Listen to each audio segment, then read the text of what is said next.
नमस्कार, प्रणाम और जय हिंद। एक बार फिर स्वागत है आपका डिज़ाइन अवेयरनेस ड्राइव के इस क्लासरूम में, जहां पर हम डिस्कस करेंगे क्लास वाइज और आपको प्रिपेयर करेंगे डिज़ाइन के क्षेत्र से जुड़े सारे कॉलेजेस के बारे में। आपने 600 ऑब्जेक्ट्स लिखे, ध्यान रखिएगा 600 को 1 से 600 तक आपने नंबरिंग किया होगा। किसी ने 700, किसी ने 800, किसी ने 1000 भी लिख दिया होगा। तो अगर आपने एक बारी में, आज अपने आप को आप जज करेंगे अपने हिसाब से, अगर आपने एक बारी में 100 से 250 वर्ड्स लिखे हैं तो आप बिलो एवरेज हैं। यानी कि आपकी सोच जो है एक बिलो, जो एवरेज सोच जो होता है उससे आप नीचे हैं। अगर आपने 251 से करीब 350 वर्ड्स लिख दिए, आप एवरेज हैं। अगर आपने 351 से 500 वर्ड्स लिख दिए तो आप अबव एवरेज हैं। ध्यान रखिएगा, ये मार्किंग आप अपने वर्ड्स को गिन के खुद को दीजिएगा। क्यों? क्योंकि जब आप कोई काम करते हैं उसकी जजमेंट नहीं होती है, उसका डिस्कशन ही नहीं होता है कि आपने जो किया वो सही था, गलत था, कैसा था, अच्छा था, बुरा था, कम था, ज़्यादा था, तब तक आपको समझ में नहीं आएगा कि वो कैसे मार्किंग होती है। आपने जो लिखा वो अगर 501 से करीब 600, चलो 600 मान लेते हैं, 600 के बीच अगर आपने लिख दिया है तो वो आप गुड है। अगर आपने 601 से 700 लिखा तो आप वेरी गुड हैं। अगर आपने 700 से ऊपर लिख दिया तो आप एक्सेलेंट हैं। यानी कि जो मिनिमम है वो गुड स्टूडेंट की, not good student, the people who are practicing design should have at least 600 objects in the mind from the daily life. यानी कि किचन से लेके बाथरूम से लेके वहाँ सब जगह से, दुनिया में कोई भी जगह खाली नहीं छोड़ना है। इमोशंस नहीं लिखने, वो हम लोग बाद में आएंगे। रिलेशनशिप्स नहीं लिखने, फादर मदर सब नहीं लिखना है, वो हम लोग बाद में आएंगे। उसकी पूरी क्लास होगी जब हम एलिमेंट्स ऑफ डिज़ाइन पढ़ रहे होंगे। तो ये अगर आप देखिएगा, आप वीडियो को रोक के ये मार्किंग देख लीजिएगा, आपको समझ में आएगा कि आपको कैसे अपने आप को मार्क करना है। दूसरी बात, अगर किसी ने सीरियसली लिखने की कोशिश की 3 घंटे और फिर भी 250 वर्ड नहीं लिखा तो आपको हताश नहीं होना है कि सॉरी कि मैं अबव एवरेज बिलो एवरेज क्या हूँ, उससे मतलब नहीं है।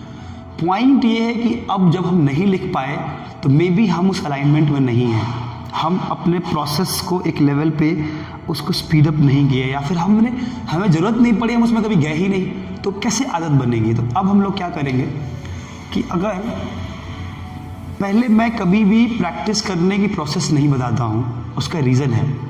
उसका रीज़न ये है कि अगर मैं एक डायरेक्शन आपको दे दूँगा कि आपको ऐसे ही जाना है, तो आप शायद उसी पाथ को फॉलो करने लगेंगे, रिगार्डलेस कि वो सही है, गलत है, क्या है। आपको लगेगा अरे सूरज ने तो बता दिया वीडियो में, तो वही कर लेते हैं। मैक्सिमम टाइम ये होता है, ऐसे बच्चे होते हैं जो फॉलो कर लेते हैं ब्लाइंडली। आपको ब्लाइंडली फॉलो नहीं करना है, आपको पहले लॉजिकली समझना है जो मैं बोल रहा हूँ। नहीं समझ में आए आप डायरेक्टली कॉल कीजिए। आपको लगे कि मैं बकवास कर रहा हूँ, डायरेक्टली लिखिए कि मैं बकवास कर रहा हूँ और रीजंस जानिए और रीजंस बताइए कि मैं बकवास क्यों कर रहा हूँ। उसके बाद हम लोग इसको सिस्टम को आगे बढ़े। क्यों? क्योंकि अगर मेरा टाइम इंपॉर्टेंट है तो आपका टाइम भी इंपॉर्टेंट है। अगर मेरा 3 घंटा जा रहा है एक वीडियो में और जितने लोग इस पूरे यूट्यूब पे देख रहे होंगे सबका टाइम पैरेलली खत्म हो रहा होगा, तो हमारा टाइम बहुत इंपॉर्टेंट है। क्यों? क्योंकि टेस्ट में टाइम लिमिट होता है। तो टाइम का इंपॉर्टेंस हर दिन समझना बहुत ज़्यादा ज़रूरी है। और इस वीडियो के एंड में मैं एक बात बताऊंगा जो आप बिल्कुल याद रखिएगा और ज़रूर कीजिएगा। तो पहला चीज़ जो हम लोग करते हैं वो ये करते हैं, हम सेक्शंस डिवाइड करते हैं दिमाग में। ठीक है, सेक्शंस की बात आती है तो हम क्या करते हैं, हम किचन लिख लेते हैं, हम वॉशरूम लिख लेते हैं। ठीक है, फिर उसके बाद हम ऑफिस लिख लेते हैं। ठीक है, इलेक्ट्रॉनिक्स लिख लेते हैं। यानी कि सारे सेक्शंस को डिवाइड करके हम सबके ऑब्जेक्ट्स लिस्टिंग करेंगे। अगर मैंने 10 सेक्शन बनाया या फिर 50 सेक्शन बना लिया और सब में 10-10 भी लिख दिया तो 5 ऑब्जेक्ट तो ऐसे ही हो जाता है। तो ऑब्जेक्ट को रिकॉल करने की जरूरत नहीं पड़ेगी, ऑब्जेक्ट को ढूंढने की जरूरत नहीं पड़ेगी आप अगले बार में लिखना क्या है। आपके पास ऑलरेडी वो चीज़ें हैं, आप उन सेक्शन से निकालिए। और सबसे इंपॉर्टेंट बात जो है इस पूरे डिज़ाइन एजुकेशन सिस्टम में कि कोई भी बात जो आप बोलते हैं उसका गलत और सही मतलब नहीं होता। क्योंकि डिज़ाइन वो अपना थॉट प्रोसेस है। अगर मैं आपसे कुछ सवाल कर रहा हूँ या फिर नेफ्ट, NID, UC, WDI, कोई भी कॉलेज आपको टेस्ट कर रहा है तो वो आपसे यही चाहता है, ये जानना चाहता है कि आप जो सोच रहे हैं या फिर जो आपकी सोच है, यानी कि your own point of view, आप जो सोच रहे हैं उस बारे में वो क्या है। उसने ये नहीं बोला कि आप जो आंसर दोगे सही है गलत है, इसने ये नहीं पूछा और ये पूछेंगे भी नहीं, और वो होता भी नहीं है। क्यों? क्योंकि हर चीज़ में, ज़िंदगी में कभी भी किसी भी चीज़ में इम्प्रूवमेंट का स्कोप तो होता है। अगर मैंने कुछ बनाया तो यूनिवर्सल ट्रूथ नहीं है, उसको आप इम्प्रूव कर सकते हैं। अगर आपने कुछ बनाया तो मैं इम्प्रूव कर सकता हूँ या फिर कोई और इम्प्रूव कर सकता है। तो बेसिकली आज के प्रेजेंट डे के स्टेज में आप क्या सोचते हैं, that is only the truth about yourself and that is what we are looking for. यानी कि आज जो आप सोच रहे हैं वो पूरा लॉजिक क्या है, आपके लॉजिक के हिसाब से कौन सा आंसर आपको सही होगा, फिट बैठेगा, हम वो करेंगे। उसके बाद हम चेक करते हैं कि आपके जो लॉजिक है वो कितना इंपॉर्टेंट है और उनको कैसे करेंगे। तो ये था कि अभी तक जो हम लोग नोटिंग कर रहे थे, लिस्टिंग कर रहे थे, उसका इंपॉर्टेंस क्या है। अब आज का जो वर्कशीट होगा, जो अगले 2.5 घंटे आप जो करने वाले हैं, वो ये होगा कि आपको एक शीट लेनी है जो कि A4 शीट है, जो हम लोग डिस्कस कर चुके हैं। आपको एक शीट लेनी है, उस शीट पे आप बॉक्सेस बनाएंगे। आप 2, 4, 6 बना लें, 6 बना लें या जो बना लें, और आपको इक्वल बनाना है। मैंने बोर्ड पे बनाया है तो वो बहुत इक्वल नहीं बना, बट आपको इक्वल बनाना है। और ये सारे फॉर्मेट्स हमारे वेबसाइट पे अवेलेबल हैं, ये आप डाउनलोड भी कर सकते हैं चीज़ों को समझने के लिए। बट कोशिश कीजिए कि आप खुद बनाइए ताकि वो ईजी, आप स्केल से मेजरमेंट्स लेके इक्वली बॉक्स बनाइए। अब करना ये है कि जो 600 ऑब्जेक्ट्स की आपने लिस्ट बनाई है उसमें हम यहाँ 1 लिखेंगे, ठीक है। यहाँ पे लिख दिया बस। हम क्या करेंगे कि यहाँ पर एक बस क्रिएट करेंगे।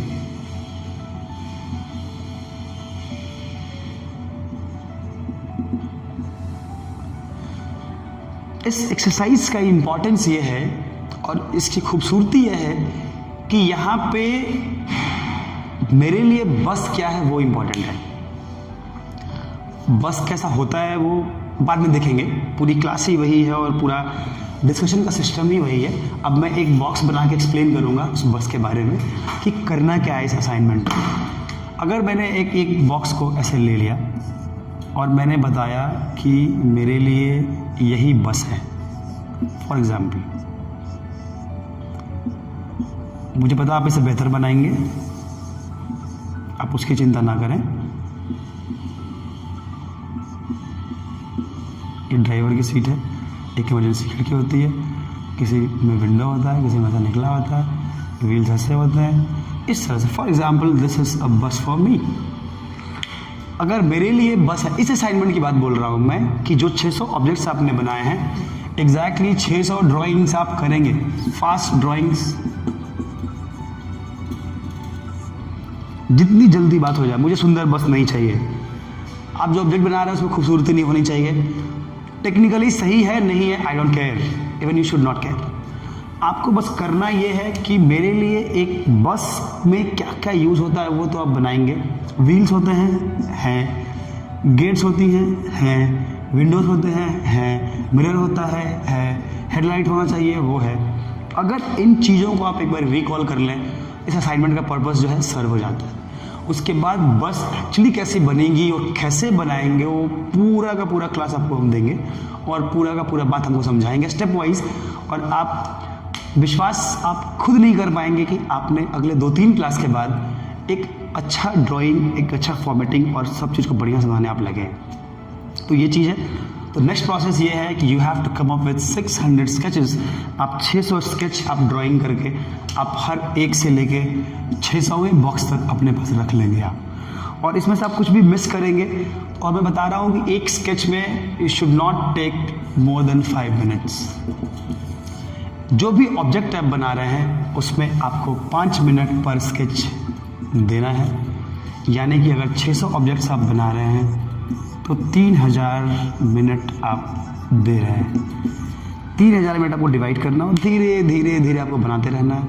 और कितने बार स्केचेस 5 मिनट के, आप कोई स्केच आप 2 मिनट्स में भी ख़त्म कर सकते हैं। तो आपको टाइम को सेट करना है कि कितना जल्दी आप स्केच बना के ख़त्म करें और कितना जल्दी आप उस ऑब्जेक्ट को बनाएं और हम नेक्स्ट क्लास में जाएं। तो इस क्लास के लिए इतना ही। आप हमारे वीडियोस को लाइक कीजिए, शेयर कीजिए, बेल आइकन जरूर दबाइए, सब्सक्राइब कीजिए और बाकी लोगों को बताइए कि classroom free of cost YouTube पे अवेलेबल है। अपने दोस्तों को बताइए। मैं बता दूं कि ये कंपटीशन ऐसा नहीं है कि आप अपने दोस्त को ना बताएं और आपको लगने लगे कि वो भी पढ़ लेगा तो उसका बेनिफिट में हो जाएगा या फिर मेरा सीट कम हो जाएगा। ये छोटी मेंटालिटी है, छोटी सोच है जो लोग करते हैं। जनरली ये कोचिंग्स में होता है कि बच्चे बोलते हैं कि मेरी जो ड्राइंग है मैं तुम्हें नहीं दिखाऊंगा। प्लीज़ आप इससे बाहर निकलिए। आप एक ह्यूमन बीइंग है, आप हर दिन एक नया चीज़ बनाने का दम रखते हैं। तो हमें कुछ नहीं करना है, हम खुद प्रैक्टिस करेंगे, दोस्तों की एक टीम बनाएंगे और बेहतरी होगी कि आप जब भी इस वीडियो को देख रहे हैं 2-3 लोग एक टीम में देखें और एक साथ प्रैक्टिस करें, एक ग्रुप बना लें। आप जहाँ भी हैं, जिस गांव, जिस गली, जिस घर में रह रहे हैं, अकेले अकेले वहाँ पे आप एक साथ बने रहें, जुड़े रहें और साथ में प्रैक्टिस करें। और एक सबसे इम्पॉर्टेंट टिप मैं बता रहा हूँ, अगर आपको डिज़ाइन बनना है तो आपके अंदर का बच्चा को जिंदा रखना होगा। आपके अंदर जो बचपन था उसको आप वापस लेके आइए। दूसरी बात, जितना जल्दी हो सके आप बच्चों से दोस्ती कर लीजिए।